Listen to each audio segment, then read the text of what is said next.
Hey, YouTube. It's Anthony Sica here for another Tuesday stream. The stream tonight's called Watcha Drawin. And I'm going to have a special guest. His name is Bahr, and he is a rock and roll ninja. He's the artist on Rock and Roll Ninja, and we're going to be talking to him in a few minutes. But first, I want to tell you a little bit about myself. I am the creator, writer, and artist of the miniseries Oh My God, Misty America, which I just finished fulfilling, maybe about 2 weeks ago. Launched a campaign July 4th, ran it for about 30 days on the campaign. Then I did about 30 days on in demand. And I have a great success. Not the success of Rock and Roll Ninja, but great success nonetheless. And I have Misty America 2 coming in January. But in between now and January, I'm going to be putting out a book called Venerella. And this is what I've been drawing. This is the first cover. It's Venerella. On the terrain of Venus. Venerella is a sci-fi horror fantasy bad girl comic about a vampire warrior princess from Venus. She goes on a killing spree, kills a bunch of Earth folk, and then she returns home to be chastised by the royal family, which she's a part of. So there's a lot of blood, there's a lot of sex, there's a lot of violence, and there's a lot of family drama. It's like the Bible. And then, again, I have in the link below, you'll find a pre-launch link to sign up so you can get updates. And if you sign up now, what's up, Simply Incredible, my good friend, the Big D there in Virginia. Got a guest on tonight, Big D, Simply Incredible Podcast. Check it out. Simply Incredible Podcast, one of my backers of both Oh My God and Misty America, and hopefully Venerella. Again, I'm going to finish my elevator pitch before bringing my special guest, Bahr, on tonight. My pitch is this. Venerella launches in a couple of weeks, probably the first week in November, maybe by Halloween, who knows. But again, it's a sci-fi, erotic, horror, action-filled fantasy tale about a vampire warrior princess from Venus. So again, what am I drawing? What you drawing, Ann? Here's the cover I'm working on. Again, I'm a traditional artist. I only use digital stuff to clean up some stuff and do some lettering. And then here's the cover I just worked on that I've been sharing online. Just colored it. Again, really, I like how this turned out. This is Venerella. This is another cover. Misty America. Got some traditional pages that I'm going to be offering to some of my backers when I relaunch Misty America. Oh, and you say, what is Misty America? Misty America is about a time-traveling commando who is fighting in the past to save the future. And again, I like girls, I like big boobs, I like big hair. So, Venerella, Misty America, my first book, Oh My God, all a bunch of big boobs, big hair, big guns, big action too. I don't like writing, creating, drawing stuff about people just sitting around drinking coffee, talking about, their feelings. I mean, they do talk about their feelings because there's tension and drama, but they talk about their feelings for like 1 or 2 panels, and then they start punching each other or sleeping with each other or shooting each other or something like that. And, that's what makes for good, that's what makes for good comic books. Looks great, says Simply Incredible. Well, Simply Incredible, you would know because you're going to be a backer, whether you want to or not. I'll just send you stuff. But anyway, Venerella. She made a 5-page debut in Venus and Mars, which is a flip book that I put out last year, about a year ago. And I really wanted to get back to this character. She's a mix between, Vampirella and Barbarella, I guess, or Princess Leia, or actually also Starfire or Blackfire from Tamarin, from the old school Teen Titans, the Marv Wolfman, George Perez Teen Titans. That sort of character, man. That's one of my bases. And color scheme, the green, the red, the orange, or the off yellow. You know what? I like the color scheme of the Vision, the classic Vision, the flat color scheme of the John Buscema, Sal Buscema, George Perez, John Byrne stuff. So, that's the kind of stuff I like. That's what Venerella looks like. She's from Venus. It's really hot there. And she's a vampire, but she doesn't kill. The vampires in Venus don't kill for sustenance only. Okay. It helps them. It's like drugs, like cocaine, speed. Hail Anthony Sica rocking that Ramon shirt. Hail to you, Pop Culture Avenger. Man, I've been loving all your posts lately. I want that Bo Derek card set. I actually saw that Bo Derek card set that you posted in a antique mall this past weekend, which is crazy because I don't even think you're anywhere near where I am. But hello at the Simply Incredible podcast. So Pop Culture and Simply Incredible talking to each other on the internet. Simply Incredible says, hey, Pop Culture Avenger. Simply Incredible Pop Culture. If any of you guys want to join the podcast, I'm bringing on Matt Bahr. He is doing a comic called Rock and Roll Ninja. He's drawing it. He works with Richard C. Meyer, your boy Zach online, and also Chuck Dixon. The writer Chuck Dixon is writing it along with Richard C. Meyer, and Matt Bahr is rocking some graphics. When I have artists on, I usually run solo. And also, I was doing something where it was, hey, what you drawing? And since I'm drawing something, again, if you're just joining me, I'm working on Venerella. Venerella #1, launching in a couple of weeks. But again, in the link below, and I'll share the screen later, you can sign up for a pre-launch email. You just got to give me your email and your name, and you'll get updates. You'll know when the book's launching. You'll also get a free exclusive 6x9 print. I'm not going to reveal it yet. I have it, but I'm not going to show it on camera yet until I launch. And thank you, Pop Culture. I appreciate it. It's going to look even better when it's a finished piece. And that'll be one of the prints I offer too. I'm going to have some covers and some extra pages. Oh, but what I was getting back to, in this Venus and Mars, I have a 5-page story introducing Venerella. In the new issue 1, I am reprinting the first 5 pages, which will set up the story, but I'm changing the dialogue because well, thank you, Pop Culture Avenger, and I already have your email, but you're going to get a free gift, and I'll throw you in some other goodies. The 5-page intro that I did in Venus and Mars is cool because I'm rewriting it. Same artwork, but I'm rewriting it because in the preview,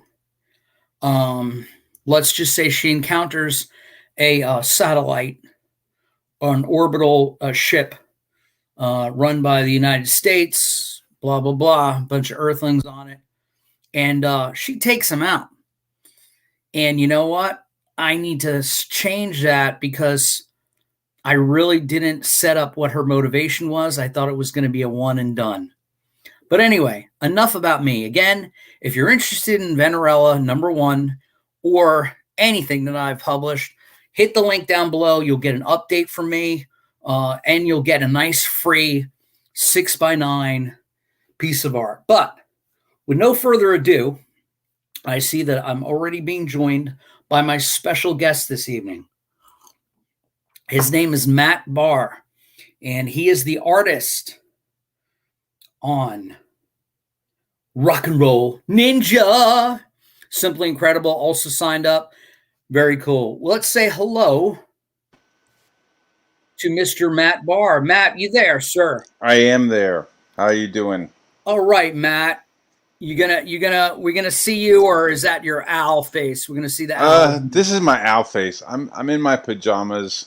Okay. And, that's fine. I mean, I could set it up. I could start drawing something. Yeah, that would be cool. You All know, right. I want to see you draw something. If you want to set it up while we're talking, Yeah, that's absolutely. super cool. I mean, Matt, I'm not wearing any pants, so we're all good. We're all good. Matt, well, before we get into drawing or we get into all that, I want to thank you for coming on the show. You appeared on my stream in the comment section about, I don't know, a month or two ago. And I didn't recognize your name, but I knew the name of your title. Tell me a little bit. See, I know all about what Rock and Roll Ninja's about. We just lost Matt. Matt, we just lost Matt. Please come back, Matt. Are you back, Matt? Yes. I'm sorry. I'm trying to get my cam to Don't be sorry. Hey, Matt, you mind sir. if I share the Rock and Roll Ninja screen real quick? Yeah, go for it. I'm going to share the Indiegogo page, and then maybe while I'm sharing it, I'll ask you some questions. Because it's very comprehensive. It kind of tells you what it's all about, but I want the people to see it, and maybe you can talk about it. All right. So, Matt, what I'm looking at here on the screen, we got Rock and Roll Ninja graphic novel. I know you guys had the campaign up at some time, and then I think it went down, or there was something happened, and I don't care what it was, but now it's being relaunched as a 100-page graphic novel. Yes. Dude, that is awesome. You got 1,200 backers, $61,000 in demand. Yeah. It's not bad, right? That's not bad, my man. That's a nice chunk of change. Dude, right off the bat, okay? My name is Anthony Sica. I was born in Brooklyn. I was raised on Staten Island. I'm wearing a Ramon shirt tonight, which pretty much, even if you look in my biopics, I got the same Ramon shirt. This is my 12th Ramon shirt I've probably owned in my life. Some of them are older than most of my friends I have. But, dude, right off the bat, from the Far East Village, what a classic little tagline there. You like that? Good. Thank you. That was like 2 a.m. in the morning. I'm like building this logo, and I needed something up there. So good, my friend. Thank you. I don't mean to brag, but I have played CBGB's while it was still open. So I've been to CBGB's multiple times. I think that's really what had Richard saying yes to me was that I'd spent so much time in New York City and some of these places I'd been to. Sure. Like CBGB's. I've been downstairs into that fucking nasty ass bathroom they had. Gross. But classic, iconic club, and kind of looks a little bit like the picture I'm showing here. Rock and Roll Ninja, 4 Vietnam vets who escaped from a ninja clan to pursue their dream of being a rock band. Pretty much sold right there. Now, Matt, you're a co-creator along with Richard and Chuck Dixon. Yes. That is phenomenal, dude. Chuck Dixon, even before all the Batman and DC stuff, my friend, I was a little indie comic kid in the late 80s. Picking up all his Air Boys. Mm-hmm. And I got a hardcover autographed Valkyrie sitting a foot away from me. So, Chuck's stuff, always great.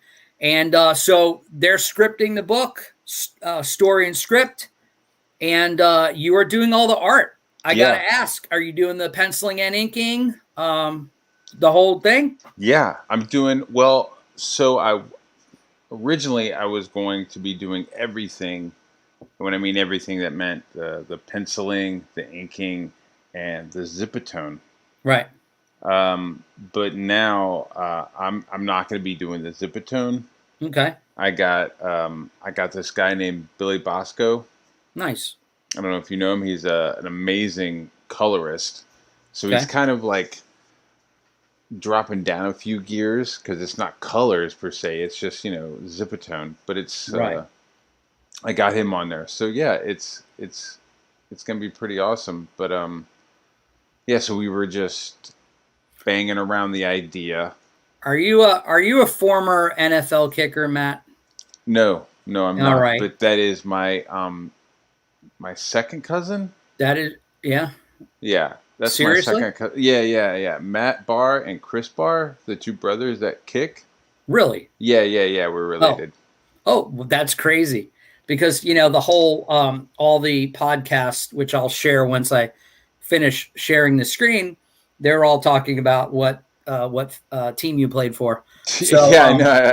I see that. I see that on the comments. I'm like, oh shit. when you Google your name, like I do all my guests, you find all sorts of stuff from Matt Bahr. But that's cool that Matt is actually a cousin of yours. Yeah. It's crazy. I met him one time. Yeah. Or I met both of them one time, like a long time ago. I was maybe 12 or 13 at a Wow.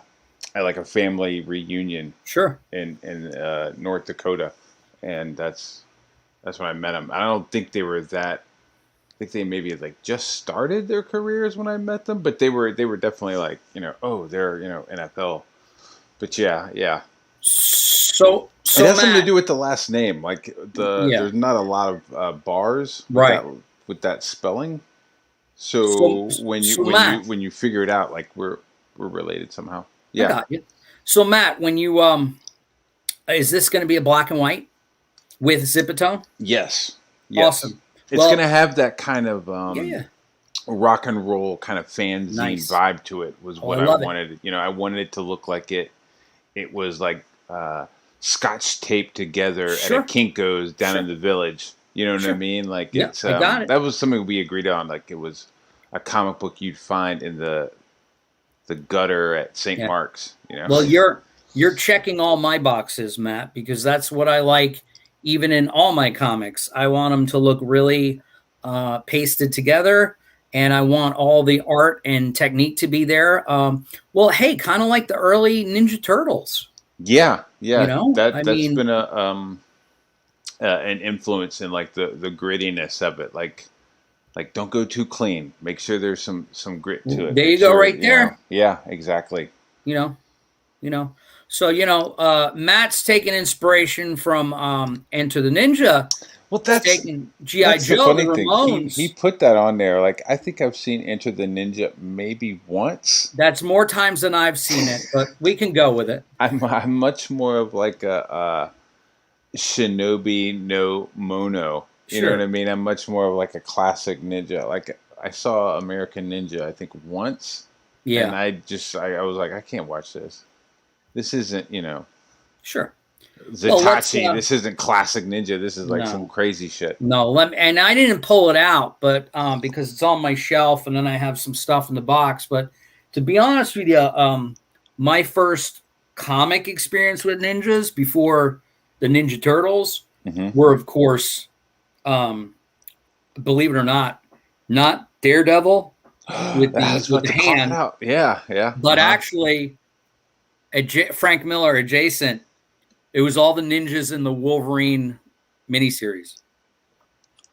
That's where my big introduction. And the ninjas in that Chris Claremont, Frank Miller 4-issue miniseries are fantastic and bombastic. And he's got all those horizontal action shots. Yes. With Wolverine fighting them, and they're all in the crouches. And that was the same stuff he was introducing with the hand in Daredevil. But between the Daredevil stuff and the Wolverine, and I don't even remember if there were ninjas in Ronin, but all of that Frank Miller stuff introduced me to ninjas and samurais and all that stuff in comics before anything else did. And what are we looking at? We're talking about what, 1979, 78, whatever. Yeah. I was 8 or 9 years old at that time. And again, Rock and Roll Ninja, I'm going to stop sharing the screen in a minute, but hey, it's still in demand, so go get it. Richard Meyer, Chuck Dixon, Matt Bahr. It's Vietnam vets who escaped from a ninja clan to pursue their dream of being a rock band. In 73, they go back to Vietnam, or they finish in Vietnam. They fly back home with the dream of becoming rock musicians. Punk is starting in the city about that time. Maybe a year later, the Ramones, Talking Heads, they're all doing stuff at CBGB's. And then in 1975, their stuff gets stolen, and they go back to Vietnam, or they go back to Japan from an old colonel they knew in Vietnam, very reminiscent of like an A-Team Rambo thing. Yeah. They get sent to do a security consultant gig. What happens is they get stuck training as ninjas, and they're part of a ninja clan, and they finally escape, but, they get forced back into the ninja life, I guess. Dude, you guys had me at Vietnam vets who escaped a ninja clan to pursue the dream of being in a rock band. So if you guys are intrigued by that as much as I am, please go back, Rock and Roll Ninja graphic novel, because at $61,000 with 1,200 backers and $40,000 before that, these guys really need the money, and I think Matt needs to get this book done. And I'm being a little facetious, but sounds like a great graphic novel. And again, relaunched as a 100-page graphic novel. Guys, where do you get 100-page graphic novels for $30? Nowhere, I say. So anyway, let's go back to the screen. I'm talking to Matt, who is an owl. And I'm an owl. I don't know if I could get my camera up. So that's okay, Matt. While we're sitting here, we got to see all the stuff. I think I'm going to go back and just show a couple comments real quick. People talking about what they're wearing. As you can see, there's your comment, former kicker. Let's go back to Simply Incredible. He's saying him in his disc golf clothes. Don't know what that means, but he plays disc golf because he's old like me. Are you a disc golfer? Are you a disc golfer? Or do you play disc golf? No, I do not. I'm a musician, and I draw comics, and I drink coffee, and I work at a Harley Davidson dealership. Other than that, I do not play disc golf, but Simply Incredible podcast, who's in the comment, if you're into disc golf, hit him up because he does it every day. Pop Culture Avengers says that's cool. Simply Incredible, that's sweet. These guys are like just making like dude, where's my car comments. Sweet, cool. Simply Incredible podcast says I love the look of this. I think he means the artwork on Rock and Roll Ninja. So Simply Incredible podcast, if you'd like to join the chat, I'll give you a link because Simply Incredible is a good pal of mine. But more importantly, go back the book. Pop Culture Avenger said pull it out. I don't remember saying that, but whatever you want. Maybe Matt said it. Maybe I said it. Maybe we both want to pull out. I'm not certain. Don't forget the Dead Boys, Stiff Baiters, Cheetah Chrome. Look at Pop Culture Avenger. Pop Culture Avenger's got so many deep cuts. The Dead Boys is not really a deep cut, but, Cheetah Chrome, that's pretty good. So let's give it up for Pop Culture Avenger. He either has this in his record collection or he Googled punk bands from New York really quick. Agent DeCamp says, hi, Comicsgate. Matt, you going to say hi, Comicsgate back? I don't know if I'm Comicsgate. I don't know. Oh, okay. I mean, do I I don't know. I don't know. I'm not gonna say anything. But I know that Agent DeCamp buys Comicsgate stuff all the time. What is the word? I'm Comicsgate friendly. I'm Comicsgate. You're affiliated Affiliated. or I'm a friend of theirs. You know what it is? It's Comicsgate adjacent. Yeah. Let me tell you something. Because you know who brought me in is your boy Zach, and Right. so far your boy Zach hasn't declared, so Sure. he's So basically my fucking general. You know what I mean? then So if don't he say declares, anything. then I declare. Yeah, Say plead the fifth. It's all good, Matt. I love making comics. That's my statement. Matt. Yes, sir. I got the same thing. Here's the deal. Can I tell you a funny story? I listen to your boy Zach's YouTube videos all the time, right? I've been listening to him for years, had no idea what Comicsgate was, right? I was a fan of Ethan Van Sciver's artwork going way back from 2005 when I picked up Green Lantern Rebirth. Yeah. But here's the funny thing, Matt. Not knowing a goddamn thing what Comicsgate was or what it wasn't, I backed one of the Cyberfrog books. And I went online on Twitter, of course, and said, "Hey, Ethan Van Sciver, thanks for this wonderful package." Right? I got, again, I'm a nobody, so it's not like I was canceled. But all these programs that I had appeared on, because I'm a creator myself, I had appeared on a bunch of programs by some, let's just say, very intolerant people, and in the programs, I never said anything about politics or comics or mentioned any other artists but myself, right? Right. But my videos were actually completely erased and taken down because I bought books from Ethan Van Sciver. So if having you on tonight loses me a couple of subscribers because you work with Richard, who has no known affiliation other than being a poster child somehow for it, then whatever. My point is, I'm glad you're on the show, and I'm happy to be here. Darn it, Agent DeCamp, you had to stir up trouble. No, I'm just joking. Agent DeCamp is a really, really, really good friend of mine. Yeah. And he buys and backs a lot of the Comicsgate guys and gals. And by the way, I do too. And I also back people that aren't affiliated. And Matt, I just wanted to tell you, you kind of fall in where I am, because I was on a show earlier this year promoting one of my books, and someone asked me about Comicsgate and SJWs and stuff. And I said, I don't care about either side or whatever they're talking about. I just kind of like the books I like. And also, I create the kind of books I like. And the truth of the matter is that I always like everything in life. I fall someplace in the middle. And I just wish, everybody would get along. But you know what I do wish? I wish, like your boy Zach says, he says kind of like, if you're not reading them, don't worry about it. It's not like even worth it being upset about it, So to me, long story short, getting away from you and talking about just this. No. We're kind of, talking about it. My point is it doesn't matter, because we're making comics. Like, they're two-dimensional things. And I do, Anthony falls into the cracks.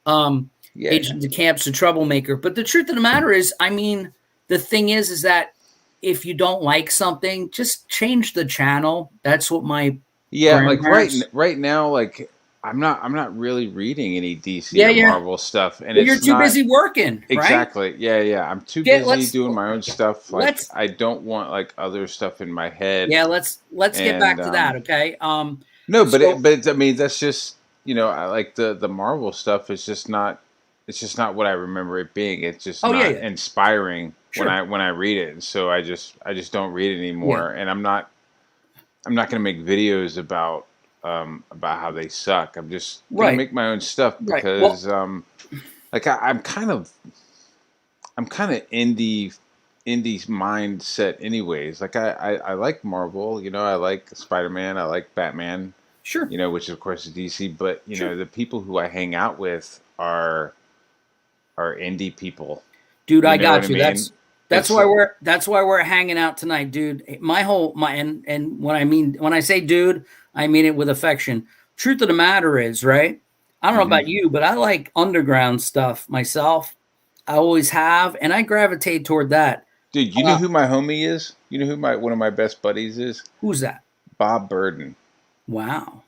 Like, I mean, his he's like been to my house multiple times for dinner. Like he's Very cool. awesome, and like he'll come over, we'll hang out, we'll draw, Nice. and like just talk shit, basically like industry stuff. You know what I Nice. mean? And like that's what I think about when I think of like independent comics. I don't really think of Comicsgate.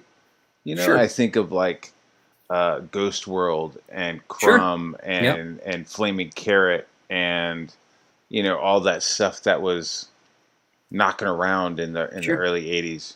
You know, Yeah. Well, hey, Agent DeCamp asked Matt, did Zach find you or you sought him for work? this is what happened. So I'm sitting Sure. there. I'm an art director. I'm sitting there. I'm like, I got like a stack of work going on, and then I'm listening to Zach's videos, and in one of his videos, he says, I can't find anybody to work with because they're all worried about catching heat, Right.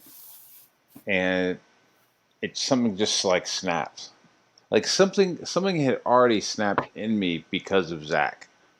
Right. There was things that Zach had said that I was like, holy fuck, bro. Like he said something, the Marvel that you want to work for doesn't exist. Oh, right. Right. And that like I'm like 45, and as a 45-year-old man, it was just like, you just totally took my ice cream and threw it on the ground. And I appreciate it. I needed that. You know what I mean? It was just like, you're absolutely right.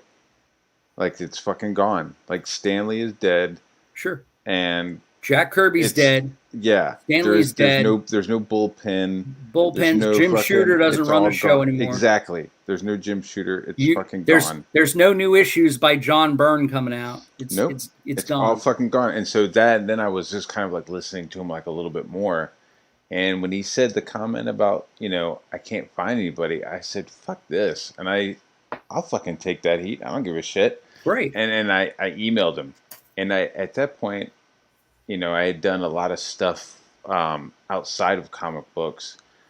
Like I got some Emmy nominated shit for the Super Bowl that I've done. Oh wow. And I did a comic book for the United Nations, right? So I've already got like the experience of like putting together a comic book and like generating a product, right? So I sent him samples of my work. I sent him some other stuff, and within 24 hours, like we had a deal set, and we were already like talking about what we wanted to do. Because when I emailed him my shit, I sent him like three story proposals, like ideas that I had in my head. You know what I mean? And like they Sure. were super fucking short, dude. Like I know Zach is super busy, Right. so it was like, heist movie meets a ninja movie, period.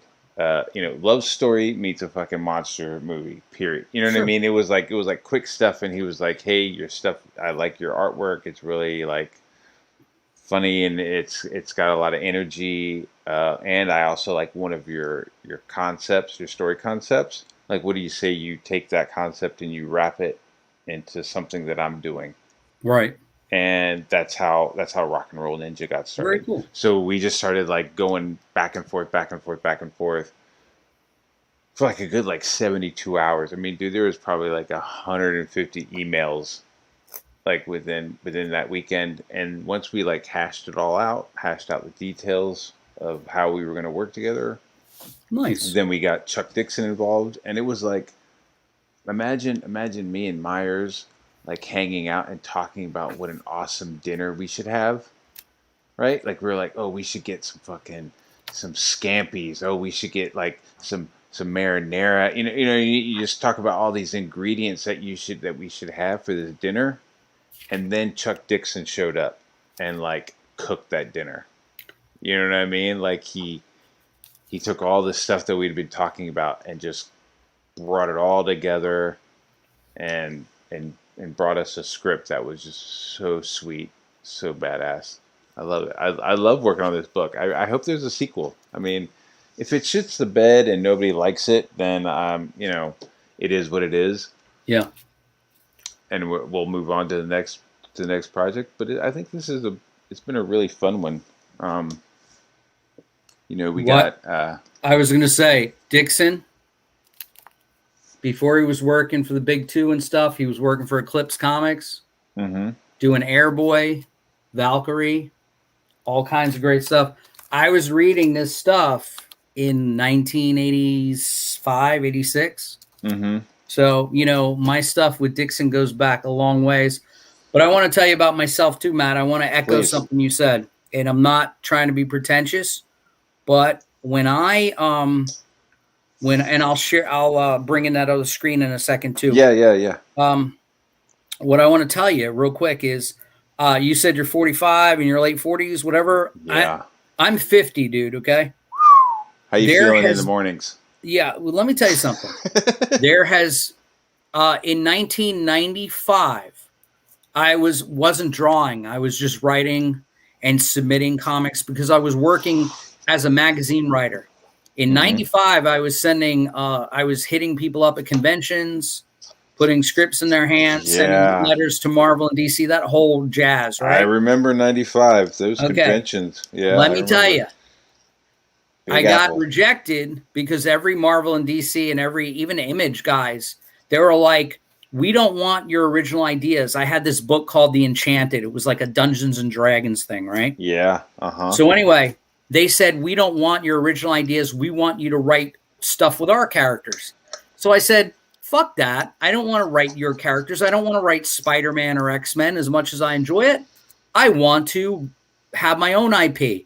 Because even then, I saw what the Image guys did, and I'm like, no, I need to create my own characters, right? Mm-hmm. All right, well, couple wives and a creative director job at some ad agencies and marketing firms many years later. Holla, preach. Right. I know we got kindred spirits. I know. I've been in ad agencies since '93.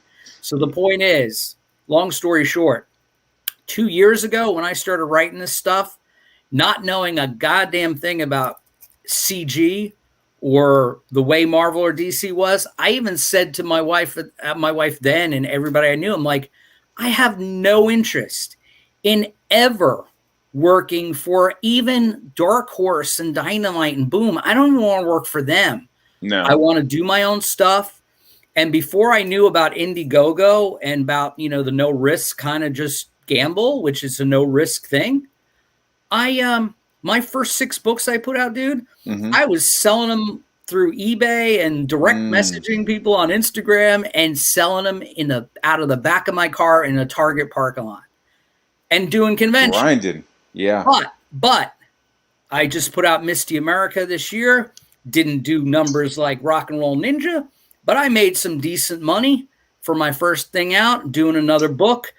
And again, you're so right.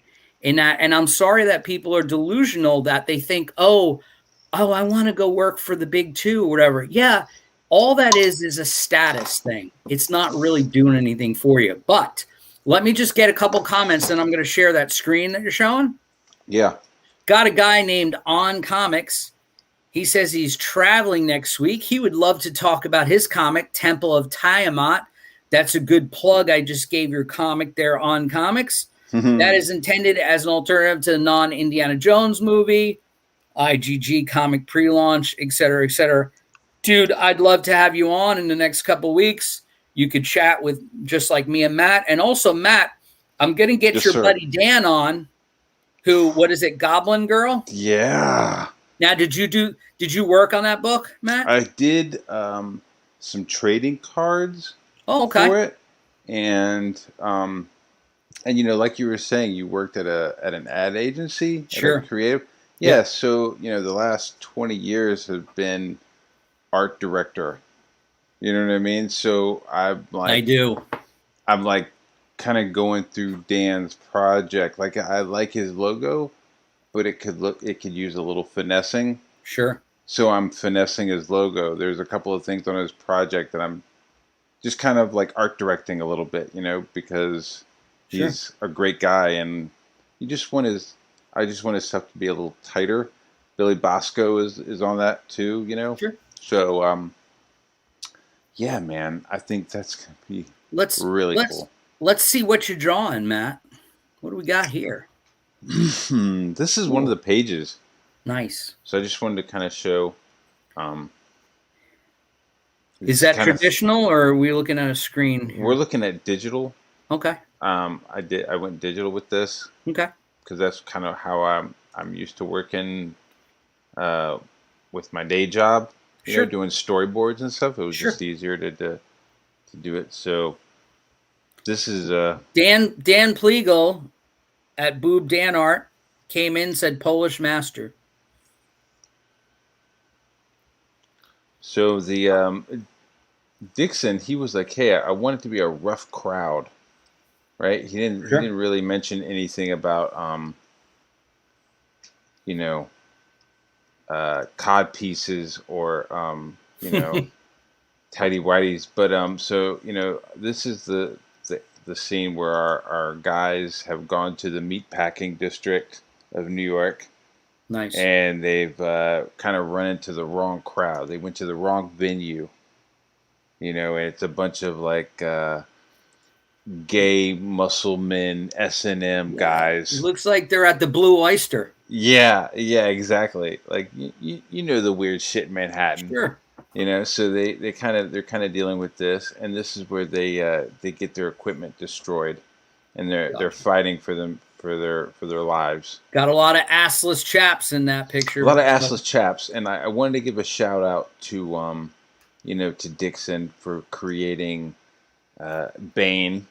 And I was listening to him talk about Bane being on Venom and how Venom was like a super steroid. So he's probably got, lots of hair on his back and pimples, but like his dick is really small, because of the steroids. So these guys are probably like packing their cod pieces with like sausages and stuff. Sure. But like a lot of like fun stuff. Like I really want like this comic book. Like Chuck wrote it like a really awesome action movie, and then I come in with like some Buckaroo Banzai weirdo shit. Nice. You know what I mean? So, his it's a rough, quote unquote, it's a rough crowd, and then this is the kind of stuff that I'm drawing. So yeah, just a little peek. Very nice. Are you almost done with the book? I have about 25 pages left. That's not bad out of 100 pages. That's not bad. I've been working on it since maybe early March. Nice. Like I've had I had a kid. Congratulations. Thank you, sir. So I have a 2-year-old, and then I have a 4-month-old. Oh my God. Yeah. You started later than me. I got a 12-year-old, and I'm 50. Sir, I also have a 22-year-old and a 17-year-old. Oh, well, you've got practice then. All right. Yeah. It's old hat. I'm just like packing babies in back pockets. You're packing some sausage apparently too, buddy. You're good. It's not too bad. It's not too bad. No, I meant proverbial making babies. That was my. Oh, okay. That was I was gonna have to. I wasn't talking about that you were playing the Spinal Tap at the airport. I was pretending. Oh, yeah. You were getting all a job done, artificial. apparently. They were all artificial because I actually don't have a shaft to my wiener. Like it's just a head. So it's just like it looks like an acorn sitting in some like a moss. All right, we're going somewhere weird right now. I'm sorry. Yeah, okay. I'm sorry. I'm just joking. That's me. And no, it's all good, my friend. That's kind of the humor you'll get. That's what I like, my friend. It's all good. No. You don't have to apologize at all. Thank you for sharing that what you draw in there. Now that I have an audience too, I'm going to show them a little bit. Would you humor me and let me show them what I'm doing right now? Please, let me see what you got going on, sir. All right.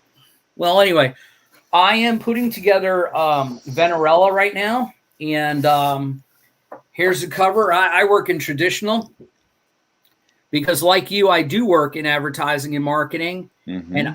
and because I do that 24 hours a day, I hate computers. So any chance to draw with my hands, I do.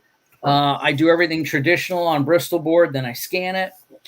You've probably seen me share a color version of this. Yeah. This is the actual cover that I did. I was too enthusiastic and didn't prepare for the the cropping of the book. But anyways, good cover. No, that's good. Lot of ink on that page. So you folks watching it who are here just to see Matt Bahr, do check out. There's a link besides Matt's Rock and Roll Ninja link for the Indiegogo in demand. I have a pre-launch link for Venerella #1. Matt, since you're drawing commandos and ninjas and stuff, yes. I wanted to show off a little Misty America that I came out with. She's in Saudi Arabia fighting some terrorists in 1998, and she beats the crap out of some terrorists. But then you find out that she's a time traveler, so that totally makes the thing different. Here she is escaping the terrorists, and by the way, she's been juiced up too because time travelers. Spoiler: time travelers, when they're recruited in the future from the past, time travelers, normal human beings can't really do time travel without, having adverse health effects. Right. So they're kind of juiced up. They're vaccinated. They're kind of super soldier serumed a little bit. So, I got tanks and guns and Uzis and stuff too. And then this is a little for Agent DeCamp, who is a big backer of mine. Here's a little cover concept I'm working on because she goes back in time, probably to World War II era, whatever. That's cool, man. You should let me do an alternate cover. I would love for you to do an alternate cover, but that's coming in January. For right now, I'm working on Venerella, and real quick, the elevator pitch. So she is a vampire warrior princess from Venus. Kills a bunch of humans, comes back and has to deal with the repercussions of the Earth folk who want to wage war, and also her royal family. I actually introduced her in a. What's going on with Venus? Why is she from Venus? Why are vampires from Venus? I don't know, man. Well, because Venus is, of course, goddess of love. Mm-hmm. But the Venus, I just picked because her name's Venerella, which Venerian or venereal. Right. It's the Latin of venereal, which it's a love thing. But my whole thing was the vampire thing. I just threw that in at the last minute. But the point is, I wanted her to kill a bunch of dudes. And I actually introduced her in a flip book called Venus and Mars. And when she's killing people, what's up with that? How is she killing them? Is she just like grabbing them by the neck? I haven't seen this book, so she is just preach to me. Is she just like grabbing them and ripping them in half? Look at that ass, dude. She seduces them. And then she pretends to go down on them. And then she winds up ripping their. Because let's face it, you know how vampire movies, they always bite you in the neck? Yeah. Well, if the vampire is a seductress, the blood is rushing somewhere else. So wouldn't that be a good place to get the blood would be. from? Now, what if she ran into somebody like me without a shaft? Well, she would just rip your head off and eat you. I mean, it's all good, man. Yeah, I was like, I'm imagining this woman. No, okay, we're moving past my lack of genitalia. But I'm imagining this woman just totally just tearing humans apart. She does. Is there a moment where like has she grown up as a vampire? Well, you know what? I haven't told that mythology yet, so you're not gonna know that. Okay. Hey, so Matt, I got questions, sir. I got questions. Right. Hold on, I got questions. That was my turn. So she's a vampire. So when she comes to Earth, she doesn't. She doesn't. She never shows up on Earth. No, she always stays on Venus. Yeah, she. What it is it's in the way future. Okay, and Earth is kind of destroyed. It's like Star Trek time, if you can imagine. Copy. And we're colonizing different planets. We were at war with Venus because we were done with Mars, so we went the other way. And we discovered that the Venusian people have been living there millions of years. And believe it or not, scientists on Earth, like nonfiction for real, they believe that Venus was once like Earth, had oceans and greenery and all that stuff to sustain life. But at some point, because it's closer to the sun than we are, it totally climate change destroyed it and kind of made it uninhabitable. And right now they say Venus is like 800 degrees on the planet.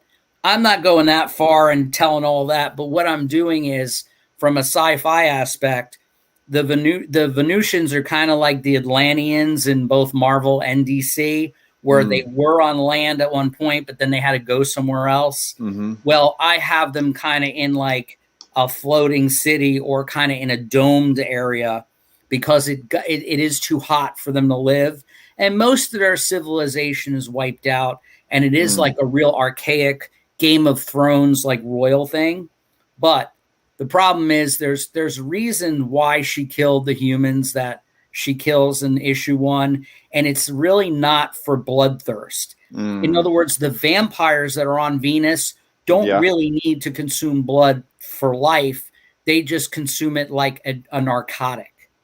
Yeah. So does she ever drink? So when she drinks blood for the first time, does she like lose her shit? No.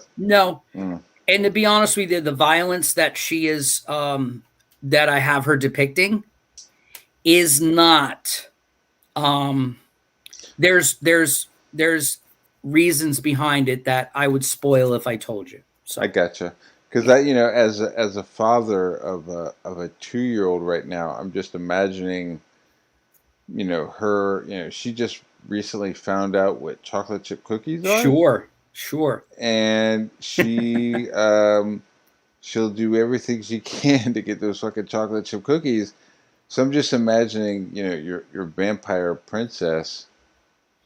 What happens when she gets that first taste of human blood. I mean, it's like, you're drinking synthetic bullshit your whole life, and then suddenly you get a taste of the real stuff. It's gotta be fucking. See, this is my storytelling mind thing. No, you know what I mean? Right. I'm like, it's gotta be like. You're right. An issue for her. Like, I'm talking to these people. There's a story going on, but this whole time, I know that you're filled with sweet, fresh, real blood. Well, the thing is, we were at the Earth, or Earthlings were at war with Venus for a while. Okay, kind of like the Romulans, Klingons, Earth Star Trek-y type idea, just in concept. But then peace was attained.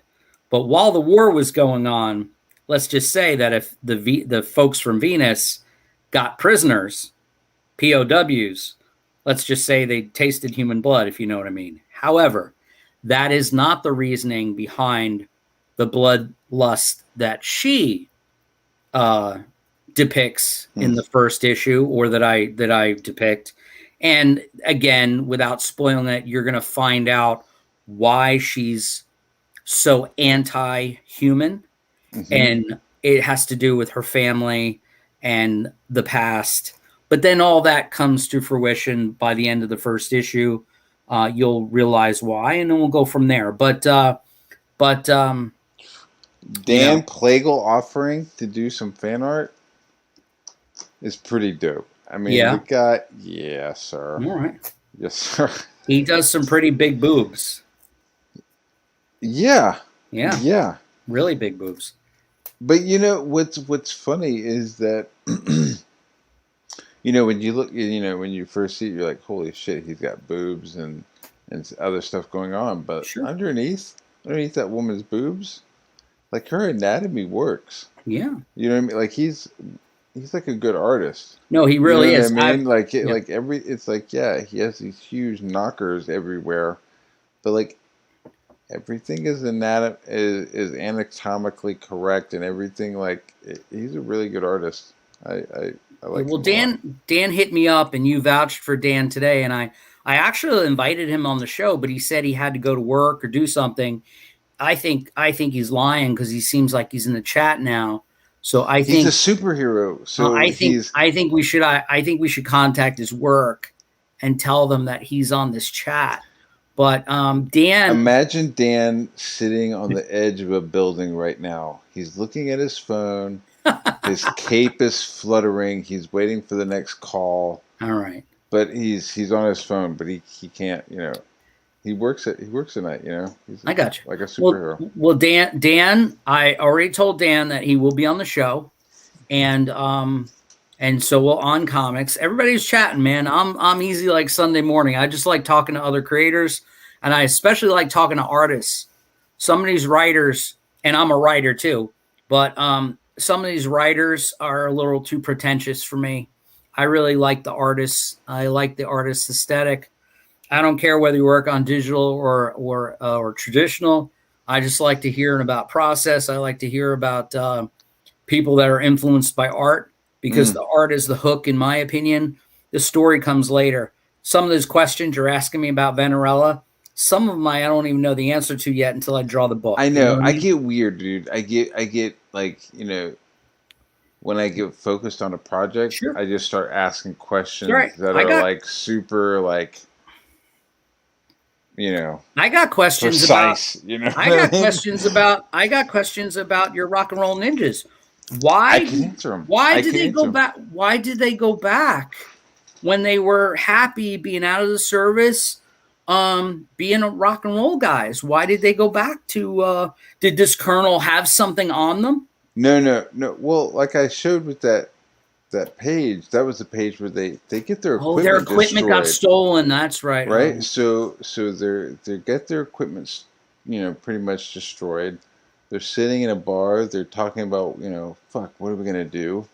And Frankie, who's loosely based on Larry Hama, Frankie is like, that's great. yeah, like, hey, like, the colonel called me, I got you.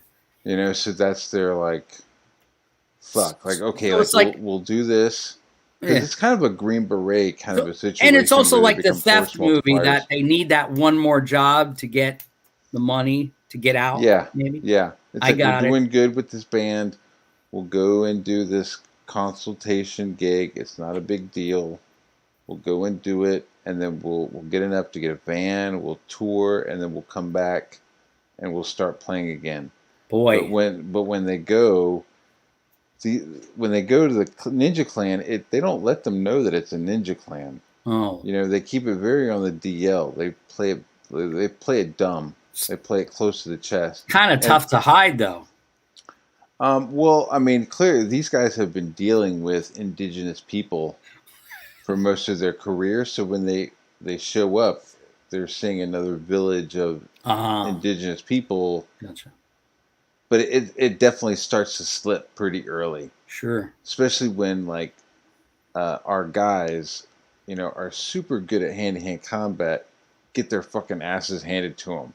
sure. Right? Where it's like, wait a minute, something's not right. Then suddenly, you know, one of our boys hooks up with one of the girls in the Ninja Clan. Okay, now. She then starts speaking English. Oh, He's like, yo, wait a minute, you speak English? She's like, dude, I speak like 12 languages. Like we're um, just fucking watching you because it's like they've been so ingrained in old school. You know what I mean? Like shurikens, katanas. That is like all they've been using. And so when the boys show up, they're getting C4, they're getting Uzis, they're getting sniper rifles. Like they're getting like 21st century, upgrade to the whole ninja clan. So they find out, and they kind of have a choice. Hey, do you want to go back or do you want to stay? But it's not really a choice because it's either like, do you want to die or do you want to stay? sure. Right? Do you want to drink the Kool-Aid or do you not want to drink the Kool-Aid? And it does end up getting kind of mystic and drugged, where they're kind of brainwashed, right? So Sure. they're kind of been this kind of like brainwashed Indiana Jones Temple of Doom kind of thing where they've like drinking from the fucking skull of Kali and now they're like in the fucking life, you know? So, am I talking too much about? Am I telling No, too much about the story? no, Okay, so I'm yeah, so worried. that's what's happening. I'm worried that you're divulging too much of the plot. No, no, I'm not. I'm still talking super loose. I'm And it's still talking 100 super pages, loose. so there's Yeah, it's plenty of 100 plot there. pages. There's And plenty and of then, like other stuff going on. Yeah. and then they get back to 1983. They get back to the States. Yeah, if they get back to the States after But some other stuff, Punk's kind of like over unless they're playing with Black Flag and the Dead Kennedys. I think they got a different sound going Oh, on. okay. You know, They're in my head, I've are they been like wearing working.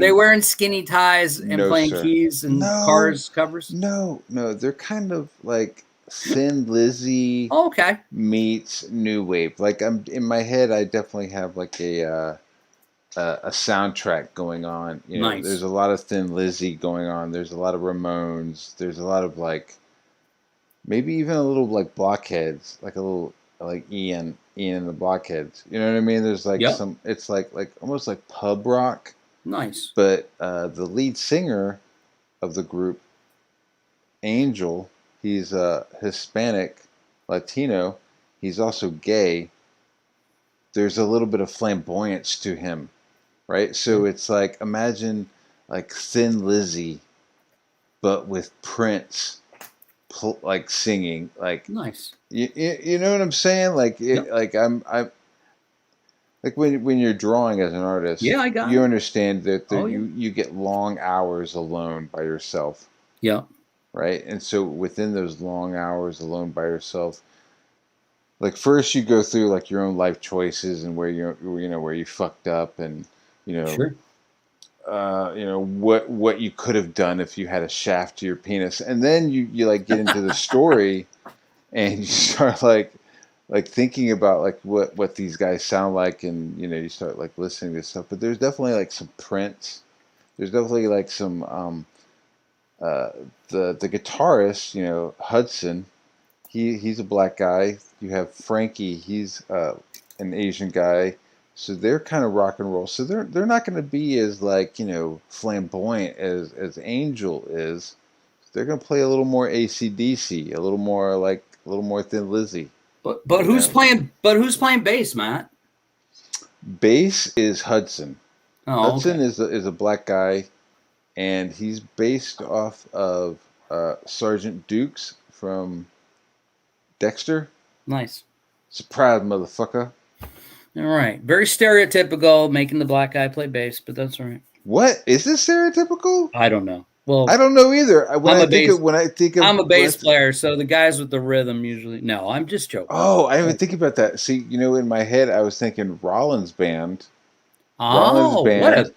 My what a great reference, by the way. right. So it's like he plays bass, and like I think he's like missing a finger or two. Yeah, and he So when plays you see barefoot like he, everybody in the Rollins band back dude, then. he fucking punches the You fucking you a bass. big Rollins band fan? I love Yeah, Rollins dude, band. I love Rollins band. I I'm a huge love Rollins I'm a band. huge Black Flag fan and a huge Rollins fan. In fact, the book I did, my limited underground series was called Oh My God. It was a supernatural. It was Sex in the City meets The Exorcist. Oh my Um, god. and my first three issues, my protagonist, whose name was Kira, named after the only female bass player in Black Flag, she wore a Black Flag T-shirt Mm. for the first three covers, and then I switched over to a Misfits cover for one of them, and didn't get sued because I was so underground no one saw it. But the truth of the matter is, you know, huge Rollins band. What is it? Sound of Silence and all those EPs. When I Yeah. was in college, I spent way too much money. I spent like $30 on those import CDs, all those Gunmouth Blues albums.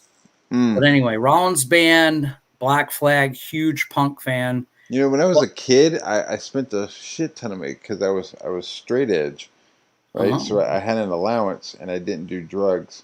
So I had like money to spend, and I spent it on records, Yeah. like No. 7 inches, like lots and lots of like hardcore 7 inches. I still have some.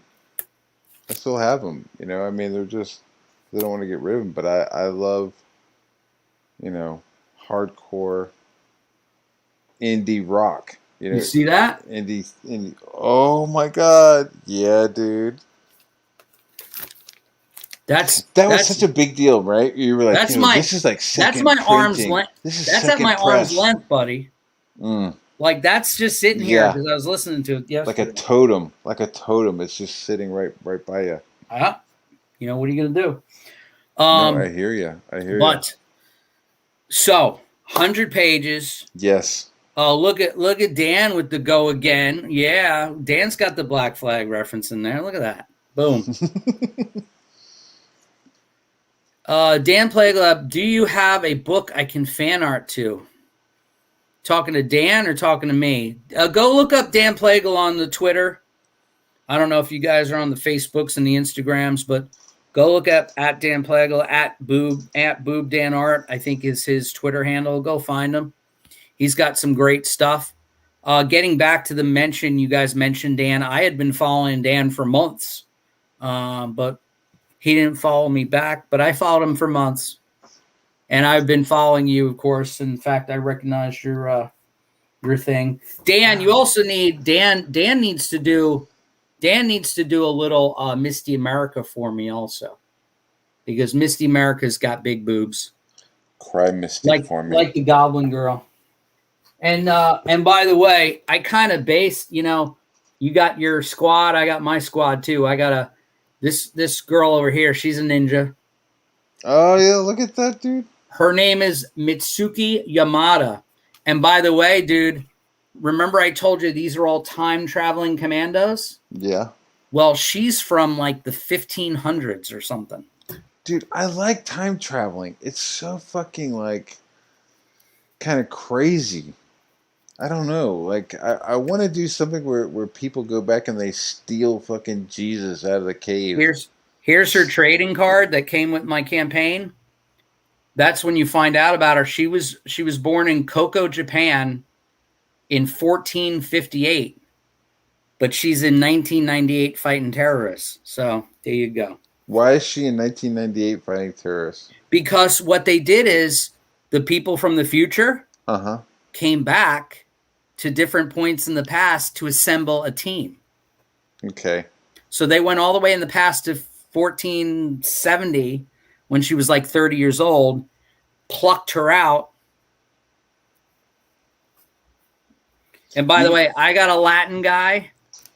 You know what would be a crazy mission? And an African-American squad guy too. So here's a crazy mission. Buttons. Instead of you have the ninja chick, you have the Japanese katana girl. Yeah. What if you give her a mission and it's just a list of fucking infants?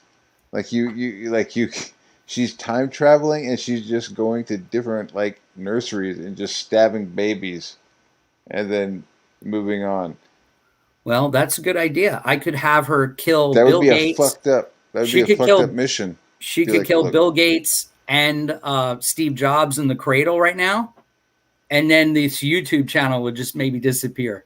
Yeah, she can't. I mean, of course, the people giving her the names are smarter than like, hey, kill Bill Gates so that we don't get the internet. But I'm just thinking of like, what kind of gnarly moral like obligation would that be? Of like, here's a list of 12 infants we want you to kill, time traveler. I'd be like, what the fuck? Well, Matt, dude, you'll save 1 million lives. Matt, you're giving away future issues.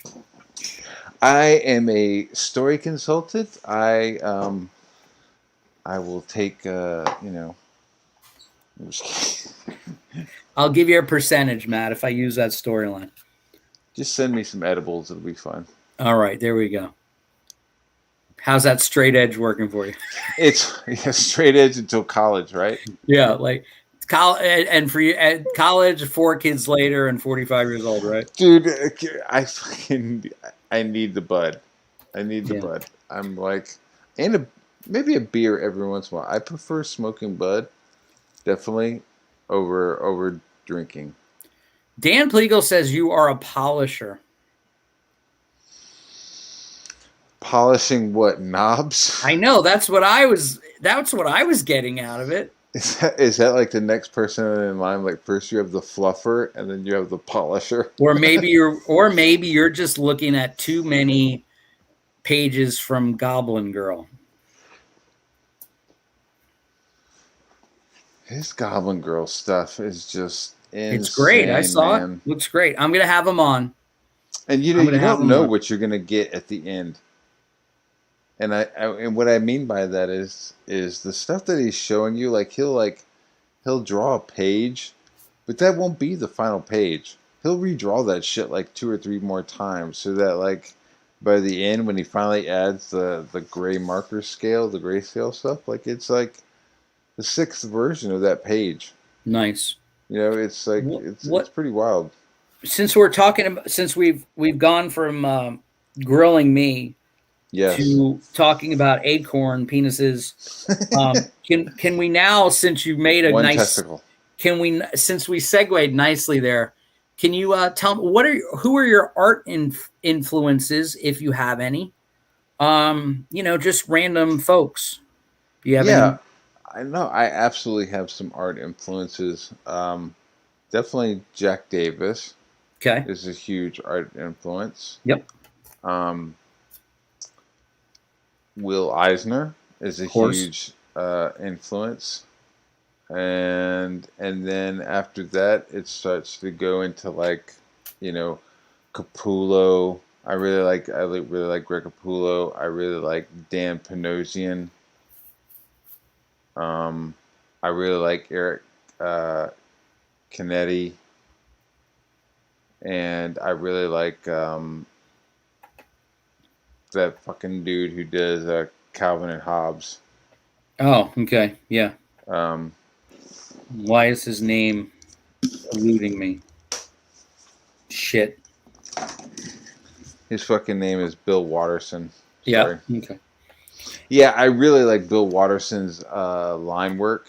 You know, it makes me think of like almost a Frank Miller-y kind Yeah. of like look. Like you remember like you were talking about that Frank Miller and Claremont Wolverine, Yeah. you know, where he goes into Japan. Remember the graphic trade paperback of it had Yep. like Wolverine like biting down on a fucking chain, and there was like ninjas all around him and shit.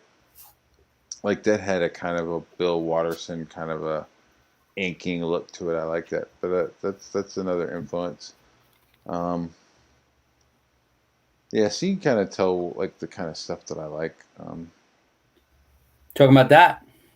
Yeah, Yeah. yeah, exactly, exactly. I really like that. I really like that kind of like inky, loose kind of brush kind of vibe to it, rather than the point zero 0.03 micron Sure. kind of Yep. kind of vibe. Little You're old school. you're talking my language, my friend. I like the sloppy, scratchy stuff. And Wally Wood yeah, also. Bollywood's amazing. Dude, Um, if you ever stuck on a panel, you should definitely look up Wally Wood's 22 panels that always work. Like it is like holy shit. Like you should get Wally Wood's 22 panels, and then you should get a 22 sided dice. If you ever fucking stuck, you just roll that dice, the and reason the whenever that reason dice why I pops turned up, that's around is what you because I fucking have a do. copy of it right here. You have the Wally Wood. I don't know what I don't know what you're talking about, Matt. You're talking about this, maybe. Yeah, dude. Absolutely. It's Yeah. like, I mean, this is scripture. This Yep. stuff at this point, this is some scripture shit where And it's by the like, way, very, John 3:12, and you just pulled it out. And very, very simple stuff too. The techniques aren't difficult. dude, these are techniques that are created by people who had real deadlines. Sure. You know, these aren't people who are doing 100 pages Sure. in a year. These are people who are doing 100 pages in like 2 months. Exactly. You know, And all these are those guys legends. and all those guys, the Wally Woods and the Will Eisners and the Alex Toth, Yes, I got all some those Alex Toth people, nearby. masters, Yes, I should masters. have called out Alex Toth. He's fucking amazing. And then me, I'm Gene gonna go on. Colan. I'm gonna go too far as to say, even though I don't draw anything like him, dude, I get juiced on Jack Kirby all day long just because of his energy. Yeah, And I'm a huge Steranko fan. dude. Steranko. Jim Steranko is the shit. I know Jim. Lucky I you. fucking partied with Jim. Lucky He you. is the shit, dude. Dude, let me tell you, walking down the street with Jim in New York City, people stop and fucking talk to him. He Sure. looks like a fucking superstar. He's a With smooth pimp. the dude, dude, let me tell you, like he was like a cat burglar. He was like an Yeah. escape artist. I mean, this guy is a fucking. It's amazing. I Like sitting, hanging out I around him hear was I like hear he hanging out with invented like, I hear he invented go-go dancers. dude, holy fucking shit, dick balls, dude. Okay, all right, sorry, that was maybe a little too much wine, but like, so I'm hanging out with him at Dragon Con, and we're like behind the table and shit, and I'm like, Jim, do you need anything? Right? Because I'm basically like just fanboy. I'm just like turning into a total fanboy. Like, Sure. you want me to get you some water? Like, do you need anything? Like, I'm here to help. Like, whatever, whatever you need, Jim. And he was like, yeah, get me two red-headed go-go dancers. And I was like, okay, you don't say no, you know. I mean, I never found them, Of but course not. but in that moment, man, him in that little suit that he wears and that fucking white hair, he was like, "Yo, give me two Yeah. red-headed go-go dancers." He I was like, "You're my fucking he hero, dude." played in a band in the early 60s before I think he did Spy Man, and then he did, of course, Strange Tales with Nick Fury and Shield.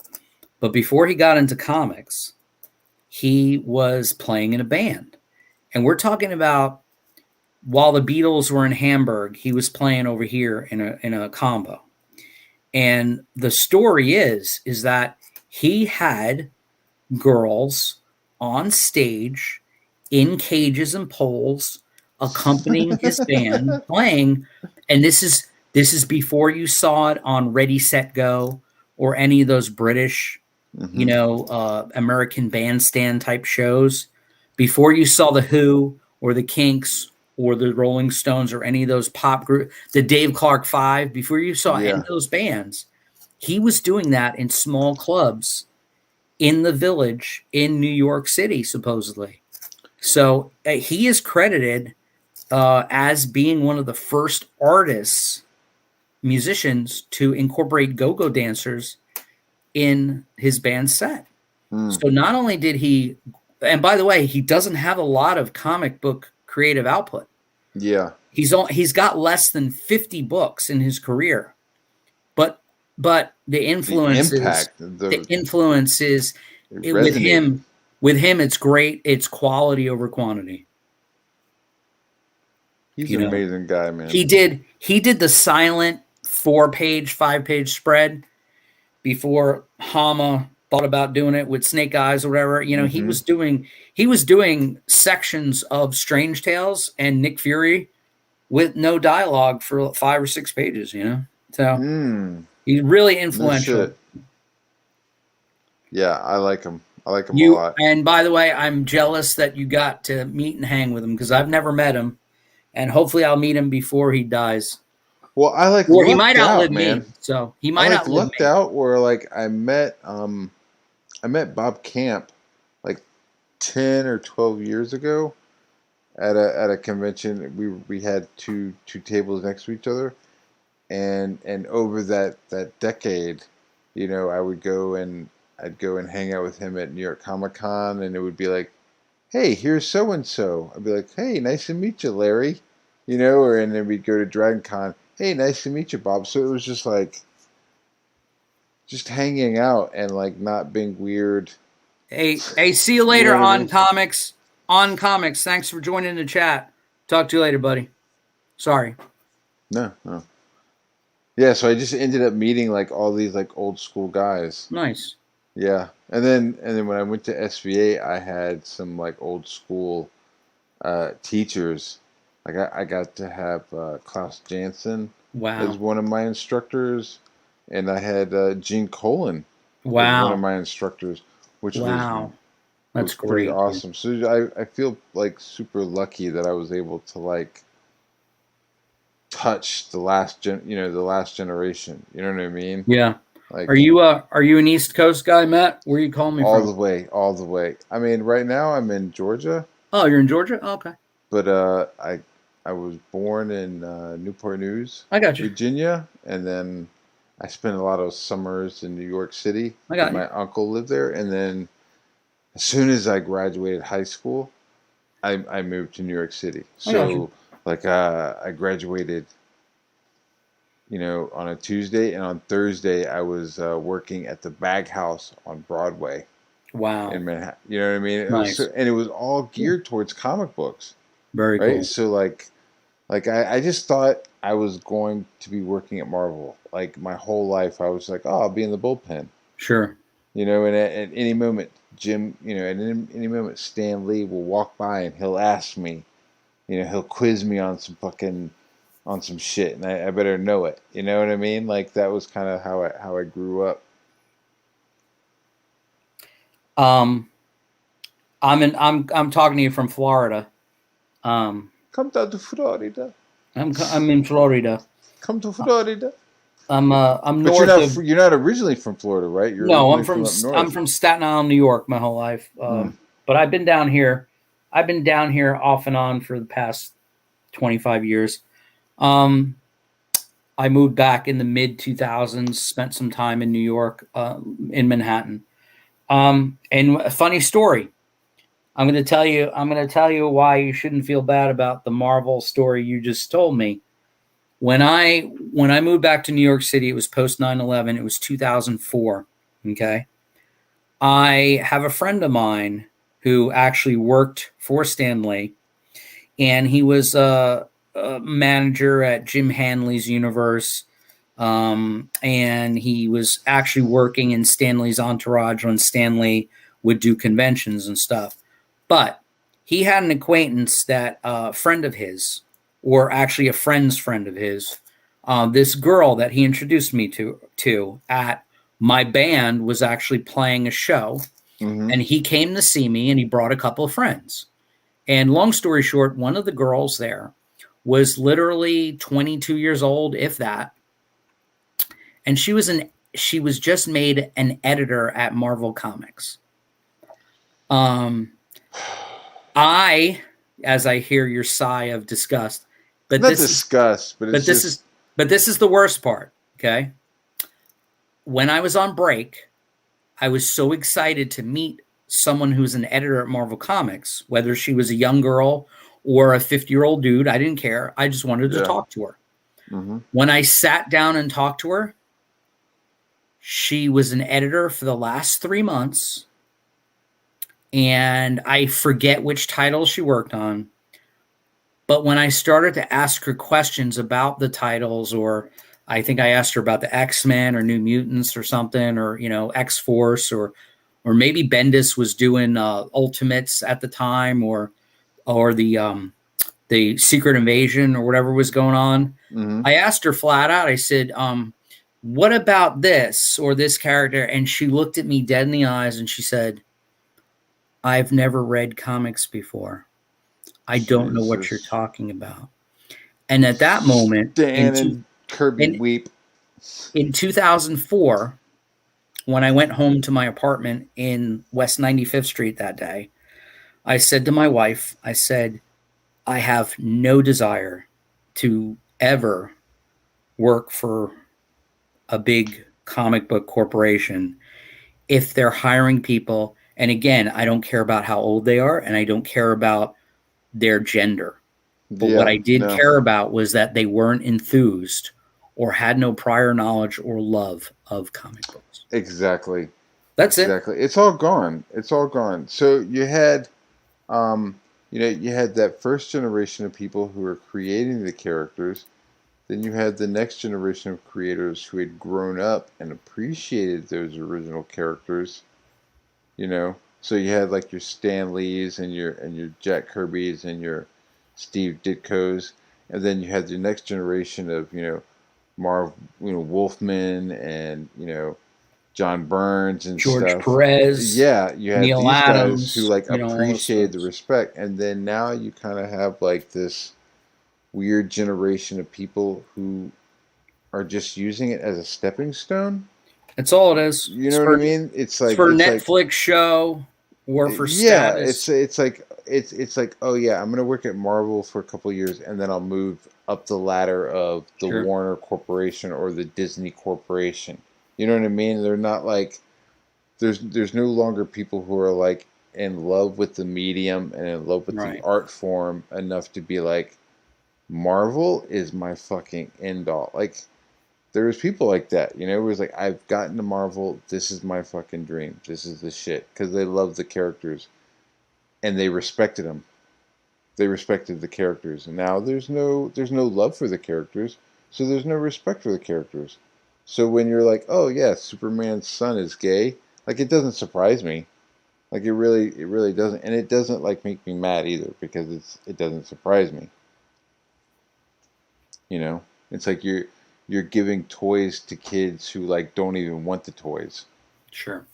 That's kind of like the vibe that I get from modern comic industry. We're giving toys to kids that don't even want them. So they're fucking breaking them. You know what I mean? You're like, I just gave you a toy, Johnny. I don't want this toy. Break. Okay, great. You just fucked up 60 years of, continuity. Thanks, Johnny. And that's why Matt Bahr is drawing his own characters in Rock and Roll Ninja. Yeah. All right? Because he cares about his characters. He cares about these 4 Vietnam vets who escaped from a ninja clan to pursue their dream of being in a rock band. Written by Richard C. Meyer and Chuck Dixon. Created by Richard, Matt, and Chuck Dixon. Go pick up Rock and Roll Ninja graphic novel. It's 100 pages. And go support people that actually care about their shit and they care about their creations because they are the creators. Also, while you're at it, go to Indiegogo and sign up for Venerella #1. You'll get you'll get a free print when you sign up, and I'll be launching in 2 weeks. Venerella #1 launching in 2 weeks. Matt, I'm going to kind of wrap this up, but wrap it up, sir. What else are you working on? What you got plans for after Rock and Roll Ninja's finished? Are you doing anything else you want to promote? Well, I am doing some more stuff. I have a secret project that I can't talk about. That's fine. I know. I hate saying that. You'll be launching it on Indiegogo though? Absolutely. With with Richard. Okay. I have like all of 2022 is like filled with like Richard stuff. So as soon as I'm done with Rock and Roll Ninja, we're doing the secret project. Nice. And then we're gonna jump into like 2 more projects. So like there's a bunch of stuff on the way. It's gonna be fun. It's gonna be cool. All right. Well, you keep at it. Yes, sir. I want to thank everybody for coming in the chat tonight. It seems like it's winding down. You were talking to Matt Bahr. Go look up Matt Bahr, at least on the Twitterverse at MattBahr6. Matt, are you also on Instagram at all? No, okay. I'm not. I'm just on the Twitters. You on DeviantArt at all? I'm not. I have my own website. You got? Oh, what is it, Matt? It's robo6.net. Robo6.net. ROBO the numeral 6.net. Yeah. Yeah. Sounds like a place you would get a computer virus at. Robo6.net. 0010001. Yeah, and you're in trouble. Wow. Sorry. Deep dive there, Matt. Yeah. I was gonna I had a really good joke following that up, but you just kind of killed it. Oh, I'm I sorry. wanted. Fuck. You can also find Matt's acorn-sized penis on his OnlyFans site, Yes. right? I sit there and I thump it with various household objects, spatulas. To watch it grow. It doesn't grow because there's nowhere to go. It like throbs a little bit, but then I take out the Is it like is it like those sea monkeys in the back of the old bronze comic books? yes, it's The sea exactly that. monkeys. You just put it in water and it grows a little bit. It's like those it's like those washcloths at the Dollar Tree. Yes, but You put instead them of a in happy ending, I have a horrible ending where I squeeze it really hard and I stab it with a pin. Well, whatever Howard Stern self-deprecation thing you got going on, Matt, you pumped out 4 kids somehow. So there you go. Dan Plagle says 35 schmeckles for each acorn pick. That's a lot of schmeckles for the acorn pick. Yeah. But anyway, I look forward to having Dan Plagle on at Boob Dan Art sometime. And by the way, Matt, I told you. Yes, sir. I don't know if I told you. I tried to get him on too. I sent him the link, but again, he said I'm working. Yeah. But whatever. It's all good. I know he's on top of one of those Gotham type eagle statues with his cape flying. But anyway, ladies and gentlemen, children of all ages, and by the way, if there are any kids watching this program, this YouTube stream, stop, because this is not suitable for children, and you should be watching reaction videos or Fortnite playthroughs. Brush your teeth. Exactly. Go brush your teeth and go to bed. My son's not in bed yet. He's probably watching some YouTube videos about Fortnite, but that's beside the point. If you are new to this channel, which I see a lot of you are, Dan Plagle on comics, all you fuckers, please hit the like button. Please subscribe to the channel and hit the notification button. I have jumped in the last 4 months. I'm proud of this concept. In the last 4 or 5 months, since I've been talking to other comic book artists of all ilk, I have grown from 87 followers to 287 followers. So it pays to talk to creative people, and I would like more subscribers so I can quit my day job eventually. And so I can stop using the free StreamYard and actually have some cool graphics and shit. So anyway, hit that notification bell, hit the like button, subscribe. Matt, it's been an absolute pleasure having you on the show tonight. Thank you. Even though we couldn't see your face. It's like Smeagol. You're not missing out, man. You know, exactly. But again, even though we can't come face to face, I have no idea what you look like. That's fine. You know, I'm talking to a little owl there. I was going to say something too. When you mentioned Calvin and Hobbes, I did appreciate and love Calvin and Hobbes, but I was more of a Bloom County dude. Did you ever read Bloom County? Yes, I love Bloom County. Bloom County had amazing art, very much in this style of Calvin and Hobbes, but even more comic booky. No, I know what you're talking about. Especially with Bill the Cat and Opus and all the characters and stuff.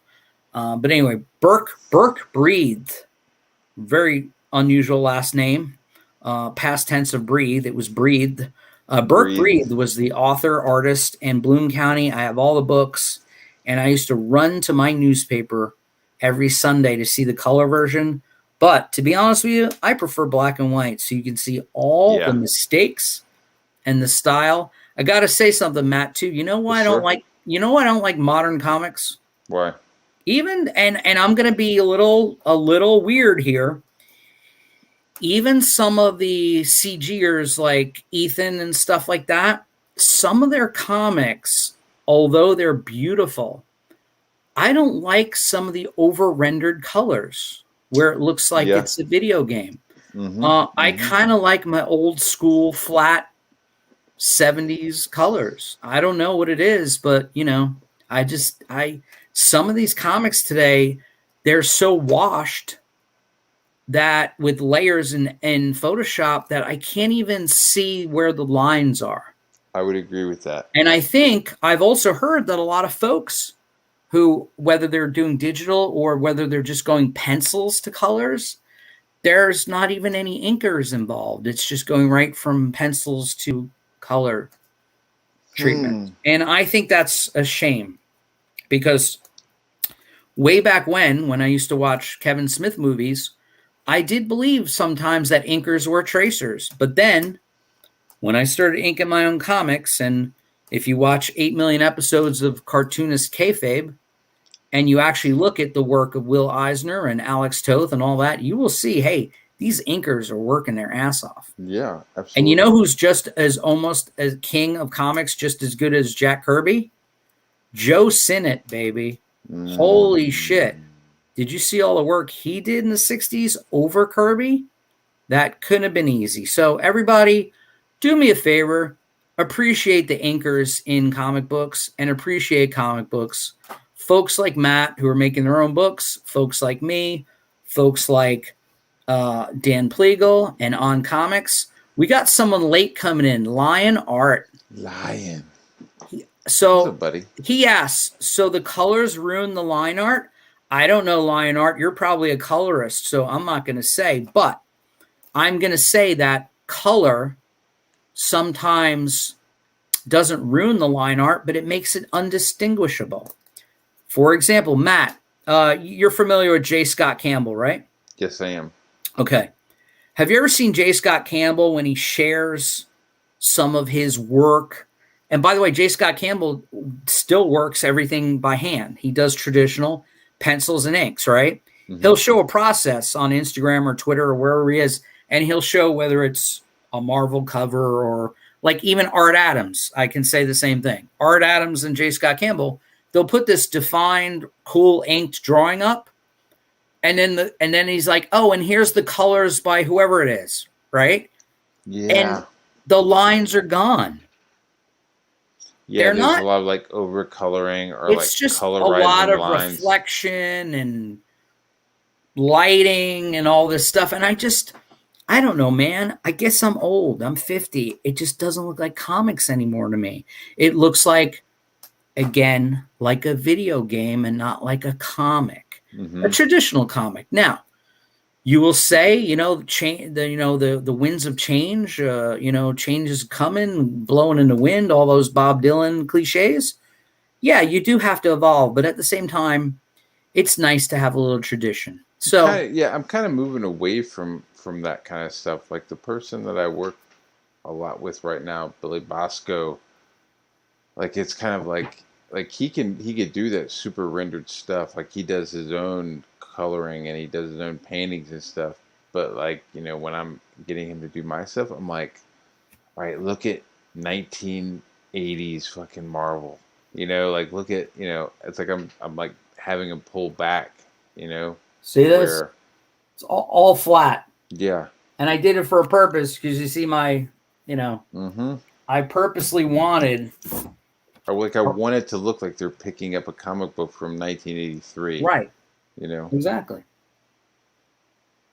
I could have put a million reflections on the tank, but why? Because I wouldn't want to see it.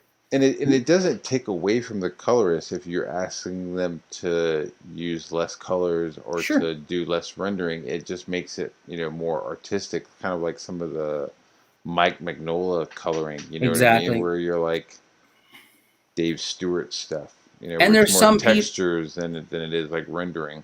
And there's some people that, not take, like I mentioned, Cyberfrog's colorist in passing. He's an amazing colorist. Okay. But that's not what I'm talking about. What I'm talking about is that EVS or someone like that, like a Brian Boland, if you look at old Judge Dredd stuff from Brian Boland or even The Killing Joke, there's not a bunch of different tones and saturated colors. It's mostly flats, right. like Watchmen, And the thing is, it's old. It's old style, But what it is you can see what the inker was doing. Mm-hmm. And that's all I'm talking about. So no disparaging against modern artists. Again, I'm an old grumpy dude. I prefer old stuff. And even more, I prefer black and white shit like Teenage Mutant Ninja Turtles, old Eastman and Laird. So, No, I totally get it. I mean, I think at this point, we can kind of pick and choose sure. what we want to do with our Right. projects. One project, I'm like, dude, I want it to look like it's a 1970s Marvel comic. And then Right. another comic book I'm doing, I was like, I want it to look like cells from the Akira movie. That's I want awesome. it to, you know what I mean? Like I want it to have like a kind of like a cell shaded kind of a look to it. It's that. And you know what? That totally sums up a way to end the conversation because Yeah, sorry, you're trying to close. No, not at all. I went off on a tangent, but what I'm saying is what's great is that the wonderful thing that I've always said about art, and especially when creative people are talking, is art is subjective. Some people's cup of tea might be somebody else's poison. My love of the Ramones and Black Flag might be someone's disdain. I'm listening to a lot of like hardcore death metal right now while I'm drawing Venerella because I want to get in that mood of a vampire killer, whatever. So a lot of growling going on and my headsets and my iTunes to put me in that mood. And then when I go back to write Misty America, maybe I'll watch a YouTube video or I'll listen to the Replacements or the Ramones or whoever. But the point, or maybe I'll listen to actual music coming from whatever era I have her fighting in. But Matt Bahr, co-creator, artist on Rock and Roll Ninja. Anthony Sica, creator, writer, artist for Venerella and Misty America. We've had a conversation. We wanted to see what you're drawing, and Matt showed me some cool stuff and talked a little bit about his process and his acorn-sized penis. And I asked him questions, and he grilled me about plots that I haven't written yet. So I appreciate that, Matt. Yes, sir. But anyway, go check out Rock and Roll Ninja on In Demand. And just remember, draw even more comics and read only the comics you're interested in reading. And don't listen to what everybody else says about what you should or shouldn't read, because as we just stated, art is subjective. So be your own person and like what you like and dislike what you dislike and just keep it going. Peace. Matt, if you want to hang out for a second, I'll chat with you for a moment after the broadcast. And thank you again, everyone. I'm Anthony Sica with Matt Bahr, co-creator, artist of Rock and Roll Ninja. Good night. Rock and Roll Ninja. Rock and